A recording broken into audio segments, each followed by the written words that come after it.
ሰላሙ አለይኩም ወራህመቱላሂ ወበረካቱሁ። የዛሬው የቁርአን ጥያቄ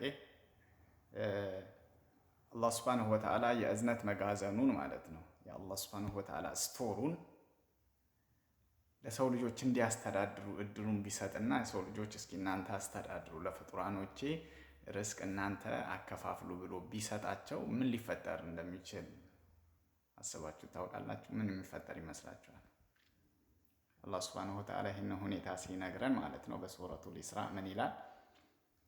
ቁል በሱረቱል ኢስራ ምዕራፍ 17 አንቀጽ 100 ላይ ማለት ነው። ቁል በላቸው ያ ረሱለላህ ይላል ለሰው ልጆች ለው አንቱም እናንተ ተምሊኩነ ኸዛኢነ ረሕመተ ረቢ የጌታዬን የእዝነት መጋዘን እንድትቆጣጠሩ እድሉን ቢሰጣችሁ ተቆጣጥራችሁ አስተዳድሩ ብሎ አላህ ቢሰጣችሁ እድሉን ቢፈቅድላችሁ ይዘን ያን ጊዜ ለአምሰክቱም አጥብቃችሁ በያዛችሁ ነበረ። የአላህን የእዝነት መጋዘን አላህ ለፍጡራኖቹ የሚሰጣቸውን ጸጋዎች፣ ኒዕማዎች፣ ርስቆችን፣ ሲሳዎችን በአጠቃላይ አጥብቃችሁ ትይዙ ነበረ።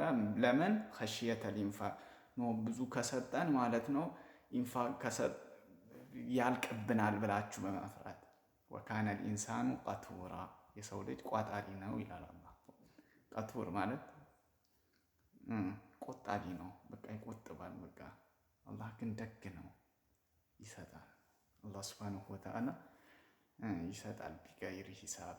አላሁ ዩዳኢፉ ሊመን የሻ የብሱጡ ሪዝቀ አላህ ርስቅን ሰፋ አድርጎ ይሰጣል ለሚፈልገው።